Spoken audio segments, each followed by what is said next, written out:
प्रभु श्री चरणों में कोटि कोटि प्रणाम करती हूँ। आप सभी को प्रणाम, जय गुरु। आज मैं परम दयाल श्री श्री ठाकुर अनुकूल चंद्र जी की चौलार शाती ग्रंथ से एक दिव्य और भव्य वाणी आप सभी के लिए लेके आई हूँ। असल में हमें किस तरह से चलना चाहिए, स्वामी का क्या उत्तरदायित्व है अपने स्त्री के साथ में, स्त्री का क्या उत्तरदायित्व है अपने स्वामी के साथ, इन सभी विषयों में ठाकुर जी ने बहुत सारी वाणियाँ हमें दी हैं। उन्हीं वाणियों में से एक सुंदर वाणी है स्वामी स्त्री का कर्तव्य। उस वाणी को आप सभी के सम्मुख बोलने जा रही हूँ। तुम्हारी स्त्री का कर्तव्य जिस प्रकार तुम्हें लेकर तुम्हारे परिवार, पारिपार्श्विक और जगत में है, तुम ठीक जानो तुम्हारा कर्तव्य अपने आदर्श को लेकर परिवार, पारिपार्श्विक और अपने जगत में है।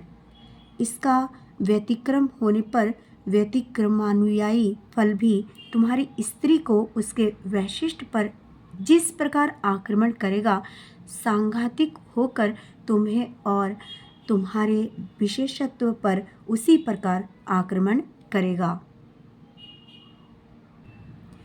इस वाणी के अनुसार परम दयाल ने हम सभी को एक रास्ता दिखाया है कि किस तरह से हमारे कौन कौन से कार्य हम सभी को करने चाहिए। जिस तरह से एक स्त्री का परम दायित्व है अपने स्वामी के जीवन को उन्नत करना, उसके परिवार की रक्षा करना और पारिपार्श्विक संसार को किस तरह से उन्नत करा जाए, इस विषय में भी उसके कई सारे उत्तरदायित्व होते हैं। ठीक उसी तरह से स्वामी का भी उत्तरदायित्व होता है, बहुत सारी जिम्मेदारी होती है। सबसे पहली जिम्मेदारी ये होती है कि उसके जीवन में उसने एक महत्वपूर्ण आदर्श को वहन किया है कि नहीं। यदि उन्होंने अपने जीवन में बहुत उच्च आदर्श को ग्रहण किया है तो उनका स्वाभाविक तरीके से अपने जीवन में एक गति उन्नति की ओर जाएगी ही जाएगी, चाहे वो अपने परिवार के लिए हो, चाहे वो पारिपार्श्विक के लिए हो, चाहे वो स्त्री के साथ में हो, किसी भी इंसान के साथ में क्यों ना हो, सबके साथ में एक सुंदर व्यवहार उनका होगा ही। और इसके साथ साथ वो अपने जीवन यश और वृद्धि को भी उन्नत कर सकता है। किंतु यदि स्वामी अपने वैशिष्ट में ठीक तरीके से न रहे तो उसका बुरा असर उसकी स्त्री के वैशिष्ट पर भी पड़ता है। उसके स्त्री के अंदर के जो गुण होते हैं वो भी ख़त्म होने लगते हैं या उसमें कई सारी बाधाएं सृष्टि हो जाती हैं और आक्रमण करके उसके जीवन को नष्ट की ओर अग्रसर करते हैं। तो इसी प्रकार से पुरुष का भी एक बहुत बड़ा उत्तरदायित्व है अपने जो स्त्री है, स्त्री के प्रति, अपने समाज के प्रति, अपने आदर्श के प्रति। यदि उच्च आदर्श को स्वामी ने ग्रहण नहीं किया है और ठीक तरीके से वो अपने जीवन में ठीक चलन से नहीं चल रहे हैं तो कहीं ना कहीं उनका जो वैवाहिक जीवन है, सामाजिक जीवन है, पारिवारिक जीवन है, संसार जीवन है, ये ठीक नहीं चल सकेगा और इसी का असर उनकी स्त्री पर भी पड़ जाएगा।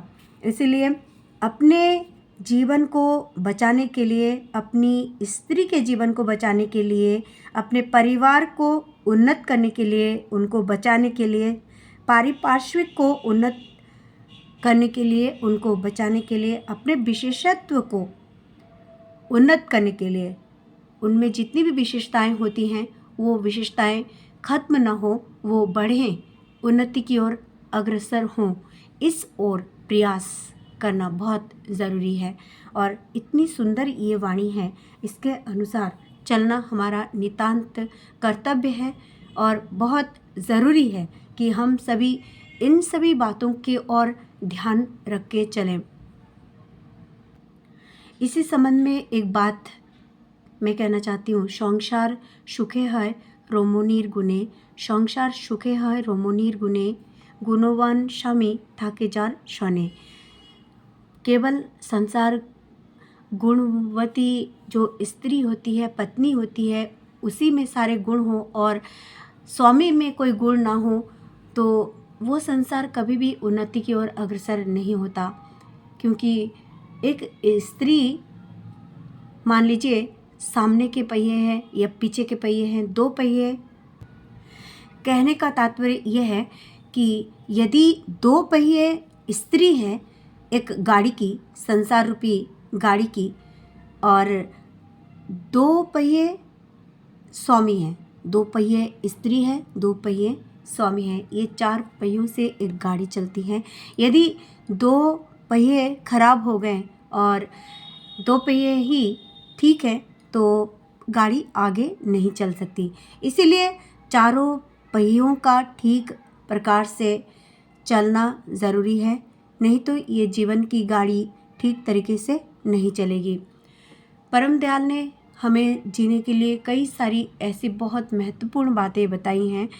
यदि उन बातों को अपने जीवन में हम पालन करके चलें तो अपने वैशिष्ट में उन्नत हो सकते हैं, अपने पारिपार्श्विक को उन्नत कर सकते हैं, अपने जीवन को सार्थक कर सकते हैं। प्रभु श्री चरणों में ढेर सारी शुभ मंगल कामनाएं आप सभी के लिए करती हूँ। आप सभी अपने अपने जीवन में सुखी रहें, स्वस्थ रहें, उन्नत रहें, आनंदित रहें, प्रार्थना करती हूँ प्रभु श्री चरणों में। और ढेर सारा आशीर्वाद मुझे देने के लिए आपका हृदय से, अंतर्मन से कोटि कोटि धन्यवाद प्रेषित करती हूँ। प्रभु श्री चरणों में आप सभी के लिए ढेर सारी शुभ मंगल कामनाएं करते हुए आज ही आप सभी से विदा लेती हूँ। आप सभी खुश रहें, स्वस्थ रहें, मंगलमय रहें। जय गुरु, वंदे पुरुषोत्तमम।